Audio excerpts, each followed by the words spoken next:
Okay, I see a lot of videos on my timeline or YouTube algorithm talking about how um, why games failing is kind of like a good thing, right? Like it means that we're gonna, studios are gonna learn their lessons, and we're gonna get better games. And as someone who works in the industry, I just don't think that's true. Um, the reason being is a lot of people think that like, oh, when the project fails, they'll learn from their mistakes, right? Uh, no, that's not exactly how that works. Um, you know, a lot of it is comes down to just sort of like the people in charge and the people who are in charge.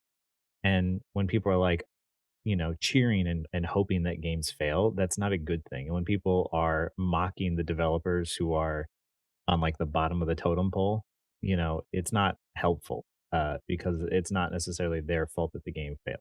As someone who's worked on the bottom of the totem pole for many studios, the reason why games fail is always a question of usually management, people in charge, and the people who do have decision making power, right? So to put it very bluntly, let's say you have like the people with the money up here, right? That's the people with all the money, and then right below that you have CEOs of certain studios, right? These are the people who run the business of the studio itself. Usually, these people do the business side of things and not the development side of things. It's that does require its own job. Um, Below that, you have like maybe your executive producers or your creative directors and whatnot. These are the people who actually do the development side, but also bridge the gap in between them and the rest of the studio. Then you have your game director. Uh, then you have your art director, your lead programmer and your design director, right? Then you have your leads uh, of each area in each department, right? And then you have uh, your seniors, and then below that is like your juniors and everything else, right? So this is generally the sort of makeup of like what goes on, and uh, the people up here, the ones with all the money, they have a lot of say in what gets made and how things get made. And a lot of times, you have these guys who are very opinionated on how things should run, and they come by for meetings with everybody here and like within this range, and they start making decisions that to any gamer you look at that and be like, yeah, that's a terrible idea. But what are you supposed to say when they're paying you? So you have to do it, right? So a lot of times you get these decisions where they come in, they're just like, yeah, we are going to change the development time because we want you to do all of these X, Y, and Z things, and that shifts your development time around. And now you have to spend a lot of time doing a bunch of stuff that you don't think is that important. This can be when it's like the problem of like the publisher, that people with the money that is causing these issues with development, and it's not always the publisher, right? Sometimes it is developers or people in charge, but still at the end of the day, it's the people in charge. It just depends on, like, where in that pecking order. Um, and one of the interesting things that I've noticed is that the people up here don't really play games. Like, not like you do. Not like most people who if you are a gamer, you read the articles, you try to keep up with, like, what the new consoles are doing, what new studios are doing. Like, that's not what these people do. These people, they pay for games to be made, and they know it's a good investment, and they know that, like, they can make money from it, and there's a lot of potential there, but they don't actually make games. So a lot of times when they show up, like, when these people show up and they're like, "Hey, show us what you've been working on," and they all get into a room and they show them a game, what they're gonna do is they're gonna show them a prototype, and this prototype is gonna look very bare bones. It's not gonna have everything that's in there, and they're gonna be like, "Hey, look at the game design things we've made," and they're gonna look at that and be like, "Cool, but, like, why does it look so bad?" Right? And because of the fact that they're like, "Oh, it doesn't look pretty," they're like, "We want you to invest more time into making it look pretty."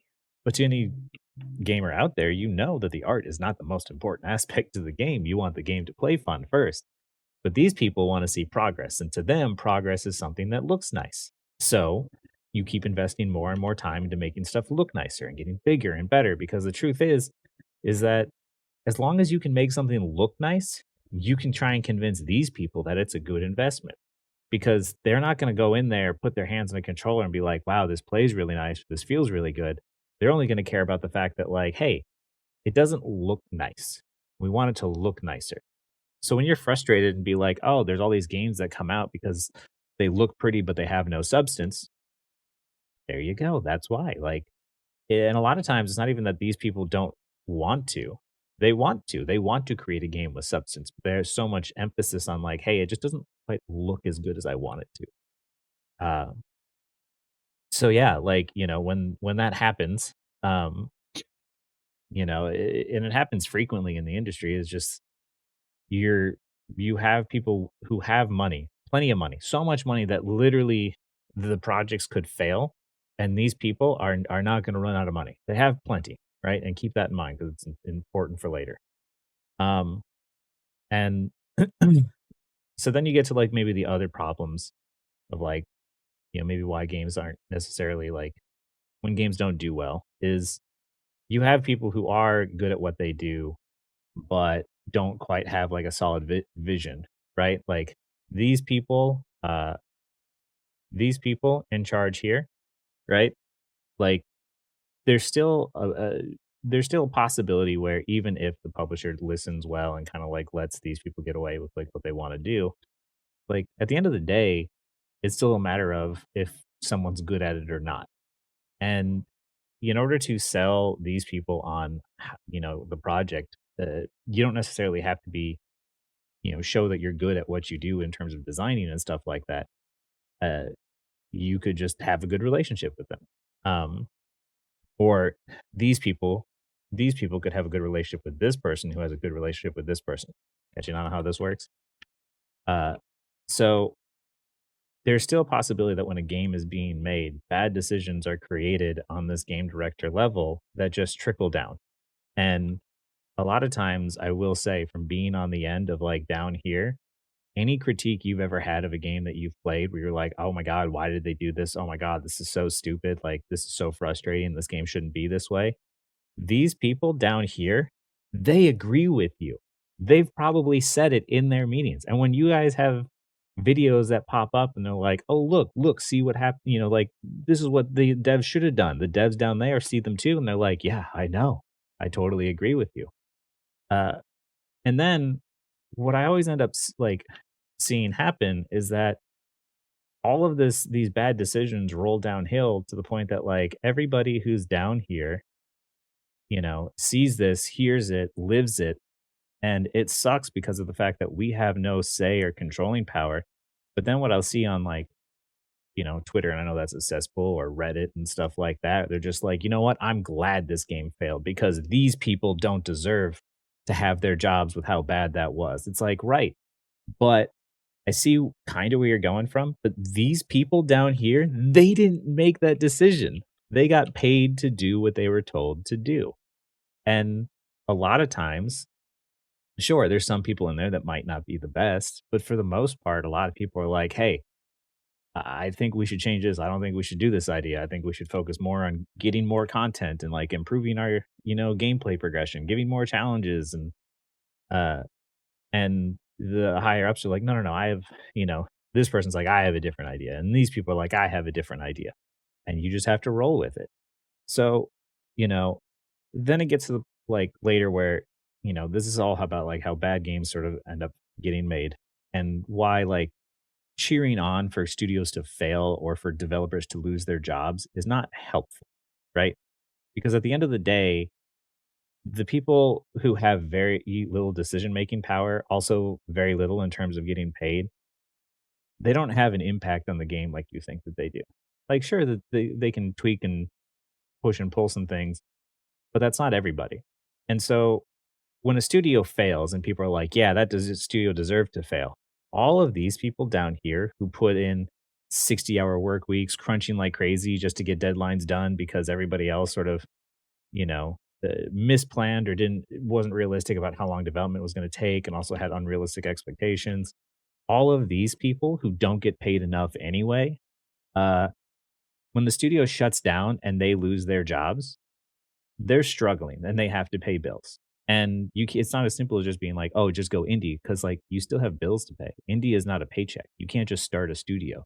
You usually have to spend all day working, 60-hour work weeks at times, and then you have to be working on your own indie project on the side, which after working all day, sometimes you don't wanna just sit there and work all day.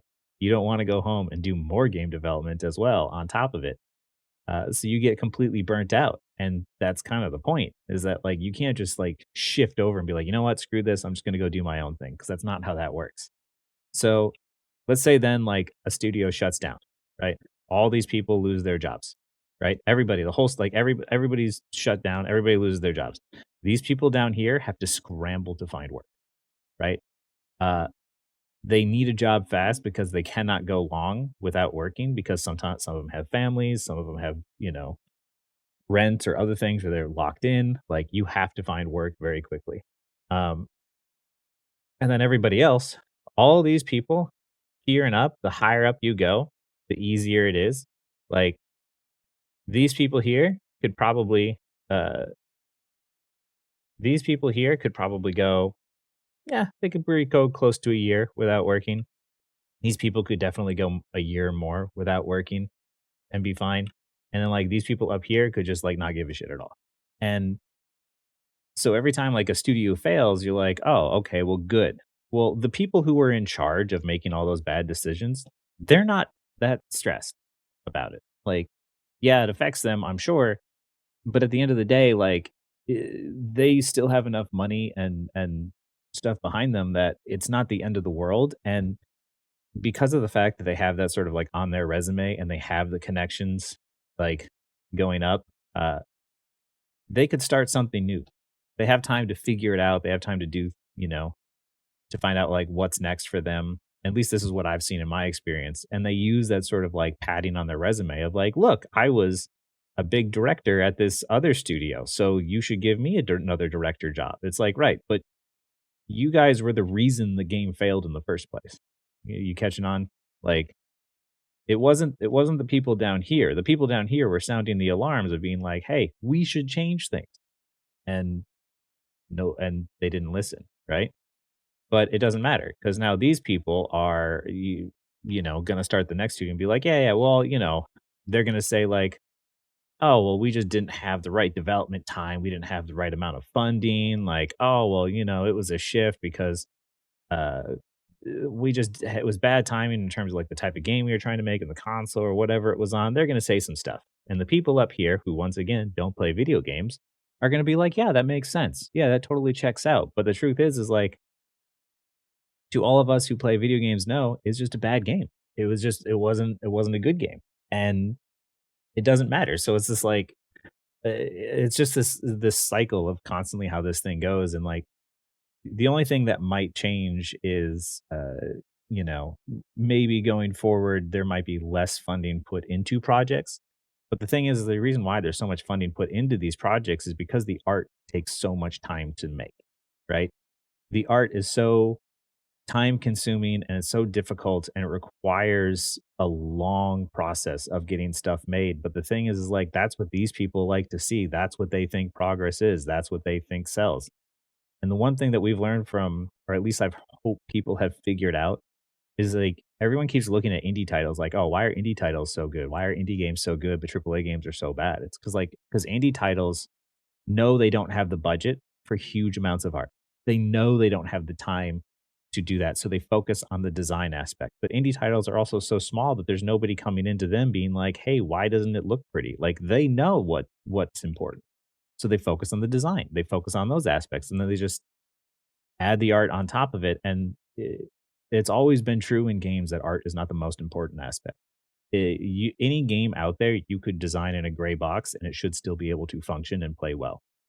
Um, but when it comes to AAA games and those AAA titles, people who do business, they're not they're not gamers. So anytime I see people cheering on, I'm just like, oh well, it's a good thing these AAA studios like fail, so that way we can do better and we can learn and we can like get better games in the future. It's just like, I don't know where you guys are getting this from because the people who were in charge of making those bad decisions are just going to move on to other companies, other studios with that same title and continue to keep making bad decisions. the people who are funding the bad projects are going to keep funding the bad projects because they didn't learn anything from the last one. Like a big example of this is, I see people talk about how like, "Oh, this studio did this in the past. Why can't we just, if it was possible for them, why don't we just, why is it not possible for this next studio?" It's like, because we don't share stuff in the industry. Like, when somebody creates something, it doesn't get sold to the rest of the studios. It doesn't even get shared amongst like the people in their own, sort of like game company network. Like, what happens is like you have this publisher who's like, funding this studio, but they also have this studio over here that they're working with, right? This studio creates some cool tech, right? Some cool tech that you're like, wow, that's awesome. That's great. And then all of a sudden, the tech is really useful, but the game didn't turn out good. So the studio shuts down. What happens to that tech? Well, it's gone. It's gone forever. It's like, oh, but that tech could have been really useful for this studio that maybe could have improved their development time. Like, hey, maybe we could stockpile this, put this in the library and find a way to like implement it or something. But even then, the people who knew how to implement it, well, they're gone too. So they had to go and find another job at another publisher or something over here, right? Now the tech is gone too. So eh, there's all this stuff where it's like even when things are created, it's not really shared. Like it's not really talked about. So it's just this terrible mismanagement of all this stuff where it's just like uh we lose all these things where there is great potential, and a lot of times even too like what we see from like studios or publishers is like they'll create a project, they'll create a game and it'll fail, but it's like, okay, sure it failed, but could you salvage it, right? Like uh, art assets, because they take so much time, if you take a project and it doesn't do as well as you hope and you're like, you know what, screw it, we're just going to completely cut it off completely. Like, okay, but you just invested so much time and money into these art assets where it's like, if the art assets are good enough, could you keep investing more into it and then get a sequel that is actually like worth the money? Because the hard part of creating the assets and the core structure is there. And I'll say this as someone who worked on the Order 1886. Like, that game deserved a sequel because of the fact that the hard part was creating everything from scratch. But you had what were these absolutely beautiful art assets, these beautiful models, all of this beautiful artwork that that was the reason that that took so much time to create. That if you just took those assets and you're like, okay, the first game was too short on content. We got critiques on what people wanted. How can we take this and salvage what we can out of those art assets? If I was the people with the money, that's what I would be doing. I would have people come in who'd have a closer eye on the design of the product. But in terms of all these amazing art assets, like you're just letting them go to waste. But these people just saw it as like, oh, it just, it's just lost money. There's nothing we can do there.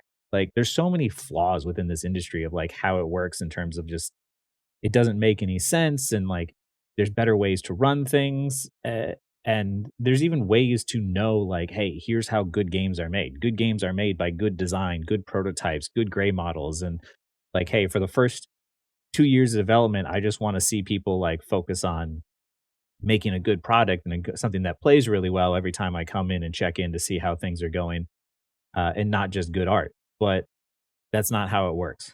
So, I guess what I'm trying to say is just be careful when you're cheering on like the shutting down of studios and stuff, because what you're cheering for and the people losing their jobs, the people who are going to struggle are not the reasons why typically the game fails. They're not the reason why games are being made poorly. They have very little decision making power. They have very little that they can do, and a lot of times you're implementing stuff that you might not necessarily agree with, you might not necessarily want to make, but you just have to because you have to get your paycheck. And the people who do have the decision making power, well, I've seen those people absolutely uh, lie to the people up top. They lie to the people down below and try to reassure them. And then when the game fails, they're like, that's too bad. I'm just going to take a year off and figure out what I want to do. And I don't know about you, but I can't take a year off of work. So, every time you think that like, oh well, it's good. These people are going to hurt and they're gonna learn their lesson. Like, no, they're not. It's just not how it works. So, I hope this gives some insight into like my experience of like AAA dev and how that works. Um, it's not as easy and it's not as black and white as you think. And if you think to yourself that people are suddenly going to learn now, like it's not how that works. Indie games are better in terms of design, in terms of gameplay. There are a lot of bad indie games out there still too, but at the end of the day, like indie games are designed around the idea that they know the gameplay has to carry it. It's the same old school mentality, and they're more innovative that way too. Um, so yeah, if you want more unique experiences, go indie for sure. I would not suggest pre-ordering AAA games ever. Wait until they come out. Wait till you sort of see how things are going with them. Um, but yeah, if you think to yourself that uh, the people in charge are suddenly going to learn and improve from their mistakes, uh, then I have a bridge to sell you.